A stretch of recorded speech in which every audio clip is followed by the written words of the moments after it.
Hello, and welcome back to the fourth episode of European Waterways virtual tours. It's back to normal this week, and we'll be delving deep into the history of the French kings by taking a closer look at possibly one of the most richly decorated chateaux, the Palace of Fontainebleau. Set deep within the ancient forest of Fontainebleau, the palace is reputed to be the birthplace of the Renaissance in France. You join me here, outside its incredibly ornate entrance gates, which look onto a court of honour and the famous Façade of Fontainebleau with its horseshoe-shaped staircase behind me. However, like everything, the house as it appears today didn't simply appear, no. To uncover its true story, we have to travel back to the 13th century, when Louis IX was the reigning sovereign.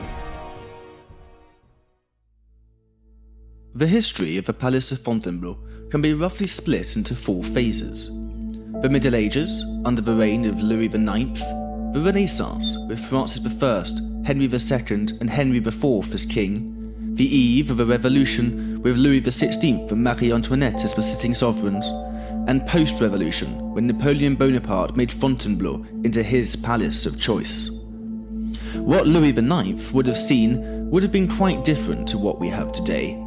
A hunting lodge occupied the space which the palace sits on, and was deep within the forest. What was to become a favourite getaway for the kings of France had been discovered by Louis's great-great-grandfather, Louis VII, and by the time Louis IX was using the lodge, it had been transformed into something akin to a medieval castle. A convent had been built close to the site, as had a religious hospital, known in French as an Hôtel-Dieu.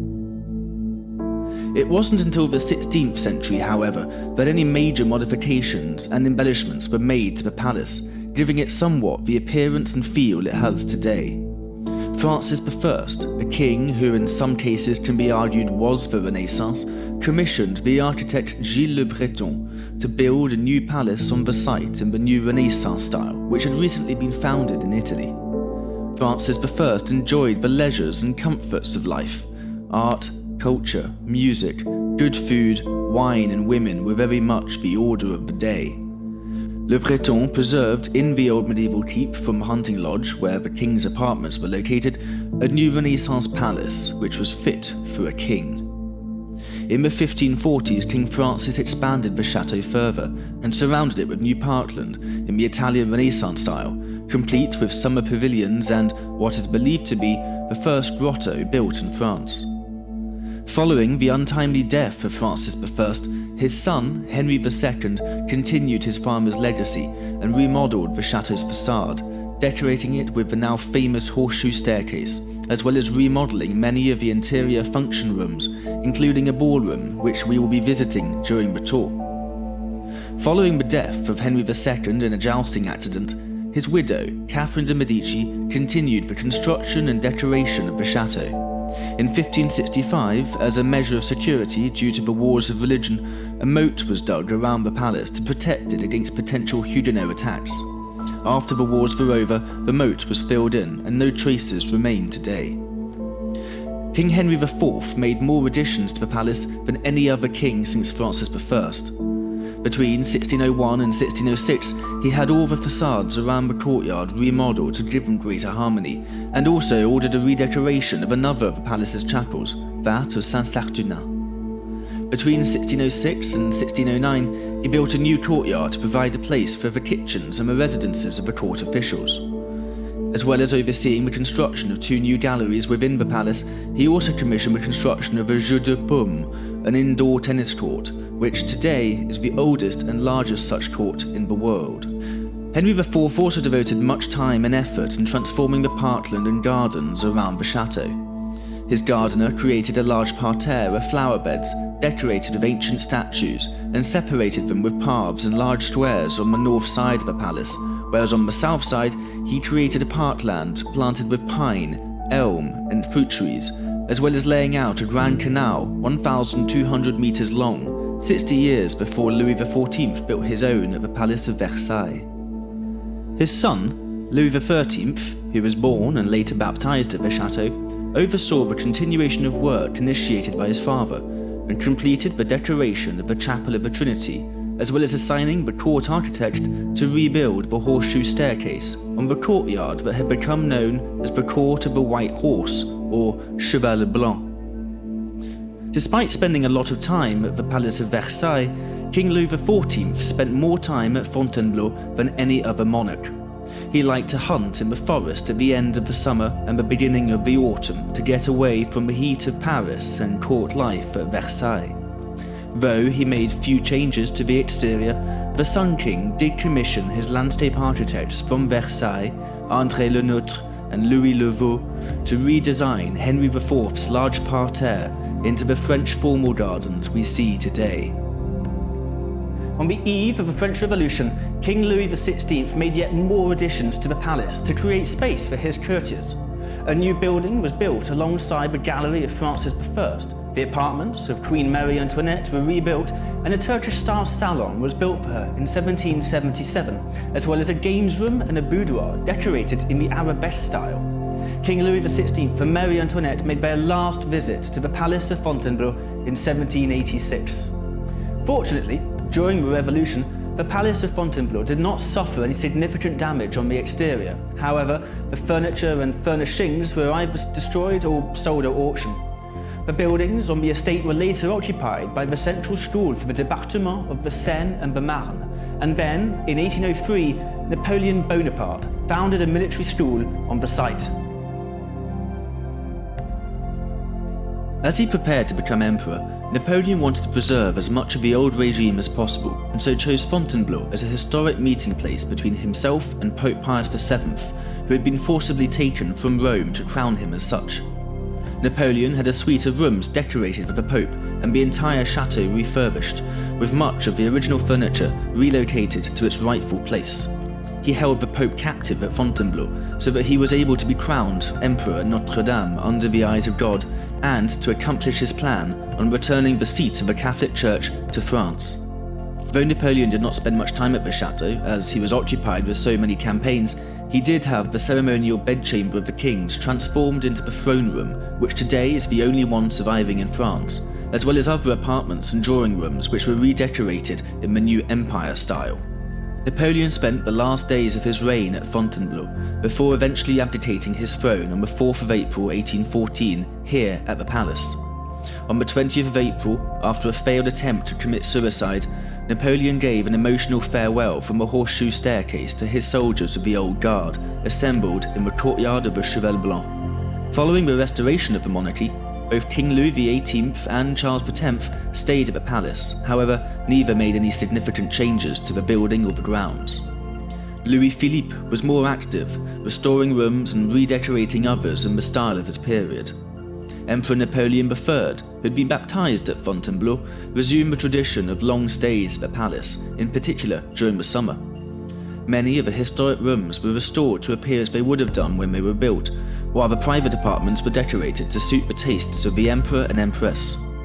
Finally, during the Franco-German War of 1870, the empire fell and the chateau was closed.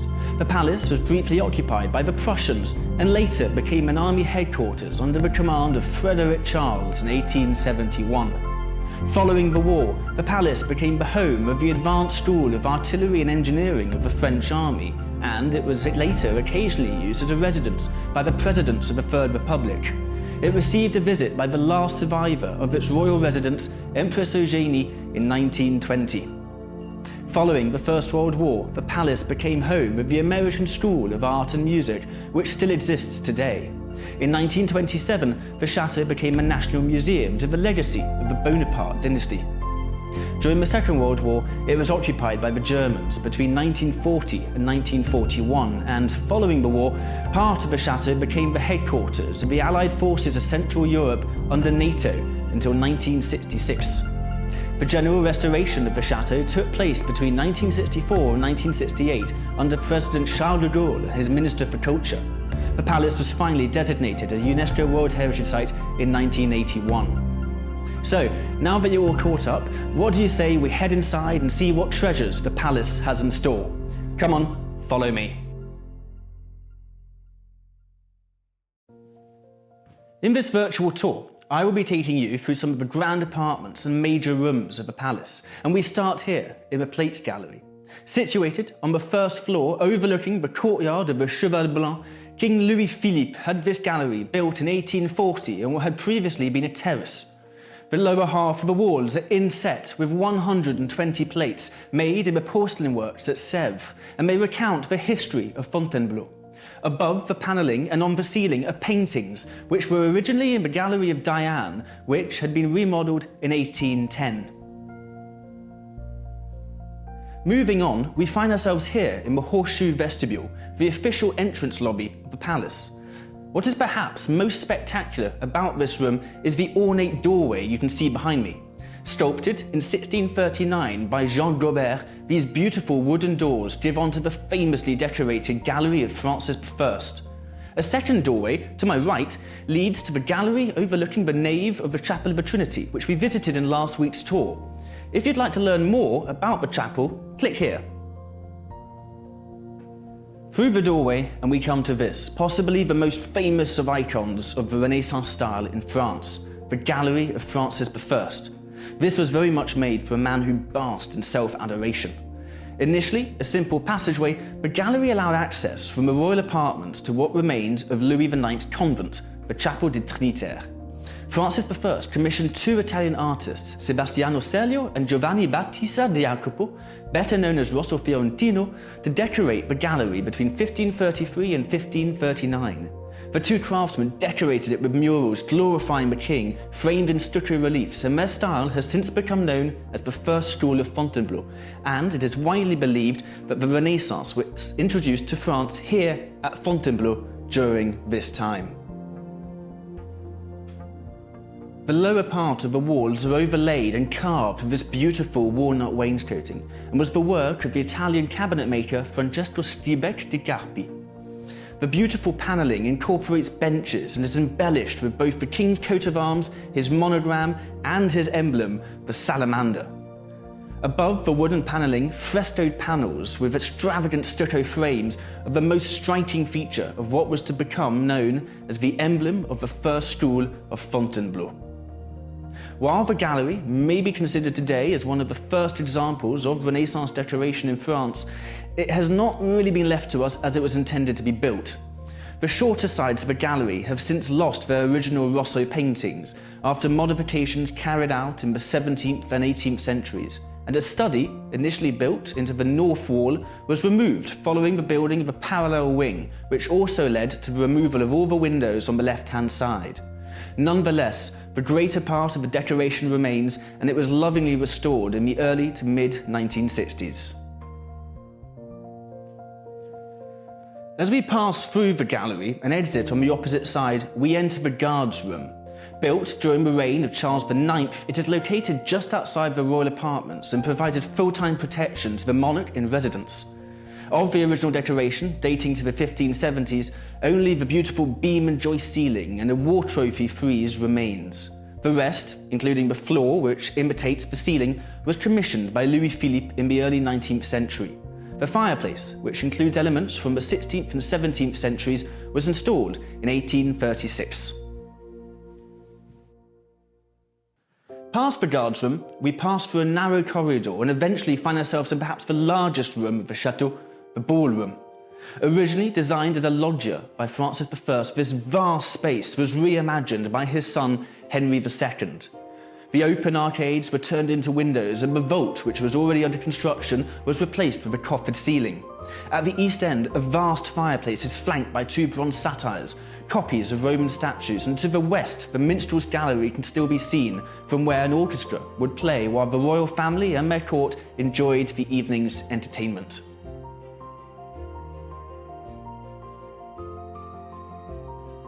Behind the ballroom is the other chapel of the Château, that of Saint-Saturnin.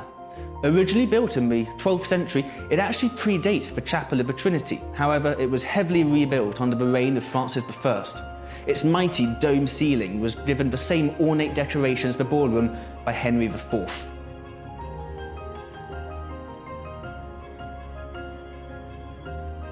Set deep in the old castle keep, the Salon of Louis XIII had been the royal dining room and later a bedchamber in the 16th century, but the two were opened up as one room by Louis XV and has since seen several incarnations, including an officer's room under Napoleon.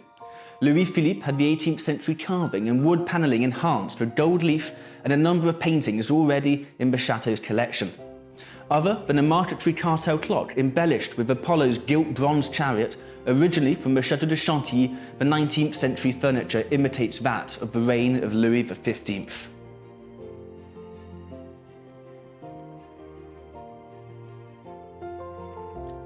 Once the bedchamber of Eleanor of Austria, Francis I's second wife, the room we are in now became the Queen's antechamber in the 17th century, a dining room during the Second Empire, and then later a drawing room.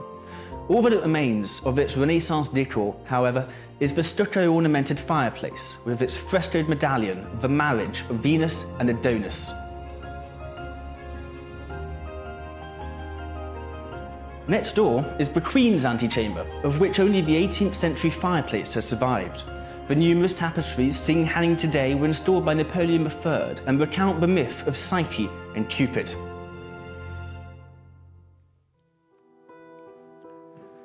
Other than the Gallery of Francis I, perhaps one of the most recognisable and unforgettable rooms in the Château has to be this, Diana's Gallery. This vast 80-metre gallery was created under Henry IV as a covered walkway for the Queen and gets its name from the paintings which depict the myth of Diana, the Greek goddess of hunting. The gallery was in a serious state of disrepair in the early 19th century and was subsequently divided up into compartments with the intention to showcase paintings depicting Napoleon I's great deeds. However, while the gallery had been prepared for such a fate, it didn't come to anything more, and only the decorative elements of the gallery were added. Later, Louis XVIII took advantage of the empty gallery to redecorate it with new paintings of the Diana myth.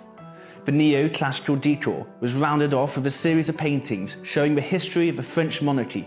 However, with the exception of a few large scenes and an equestrian portrait of Henry IV, the paintings were removed when the gallery became a library in 1853. The globe, from Napoleon's study at the Tuileries in Paris, found its place here in 1861.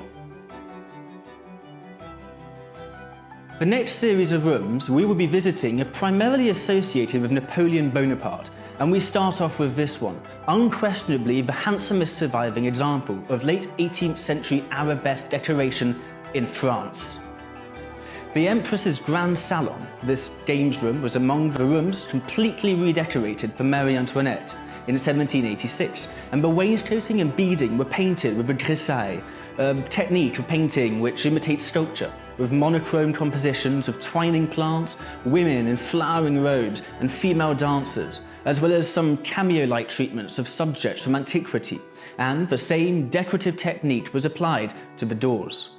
The room, as we see it now, is decorated in the First Empire style, in line with the etiquette re-established by Napoleon, and comprises of 2 armchairs fit for the Emperor and Empress, as well as chairs and stools covered in gold-trimmed green velvet, giving it the atmosphere it probably would have had when it was used by the Empress as her grand salon.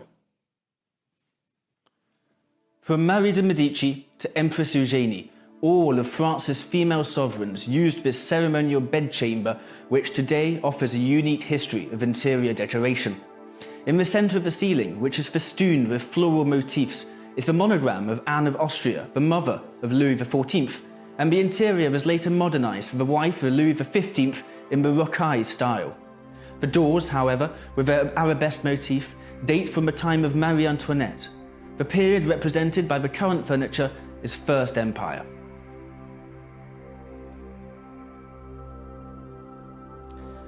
The next room, which can be best described as a veritable jewel set in silver, was completed in 1786 as a private retreat for Marie Antoinette and combines wooden panelling in the arabesque style with sculpted ornaments.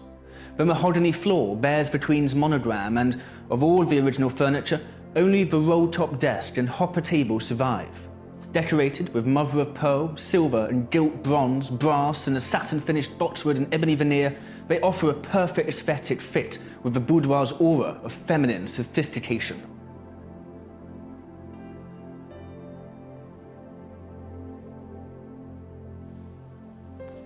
Like the Queen's bedchamber, what is today known as the throne room testifies to Fontainebleau's long history. From Henry IV to Louis XVI, this was where all the sovereigns slept during their stays, and the different styles can be found in the ceiling and panelling that adorn the room in gold leaf and stucco relief. In 1808, however, Napoleon transformed the space into his throne room as a sign of a continuation of power. The place where the bed used to be is now occupied by the enormous canopy over the throne, its two ensigns topped with the letter N, a lightning bolt and an eagle. The throne is actually that from the Tuileries and was created in 1804.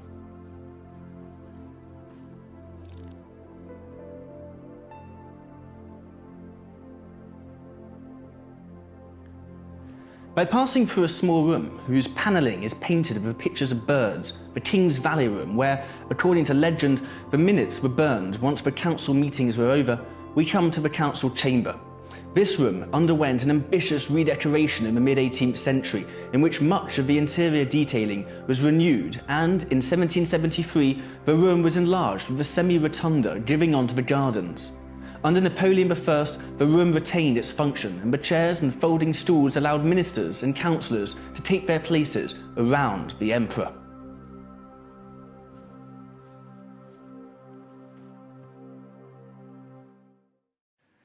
In 1808, Napoleon decided to turn the royal powder room, i.e. the former toilet, into a bedroom. The splendid canopied bed was ornamented at its head and feet with sculpted allegories of nobility and glory, justice and plenty.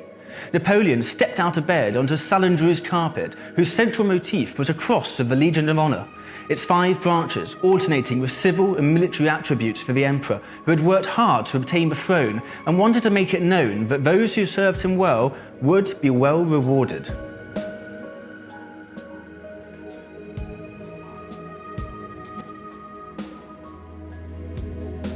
Napoleon tried to maintain his supremacy over his rivals and his control over Europe by an extraordinary capacity for work. In 1811, his study was turned into a small bedroom, and a small spiral staircase led down to the library and the nearby map room on the ground floor, meaning that whenever he was feeling the need for a nap, he could quickly nip upstairs and get his 40 winks.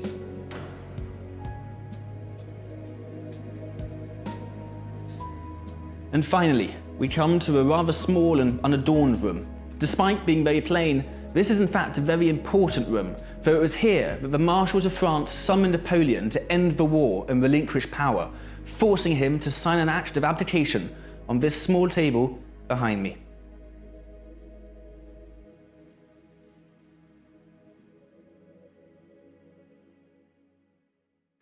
And so there we have it, 800 years of history under one roof.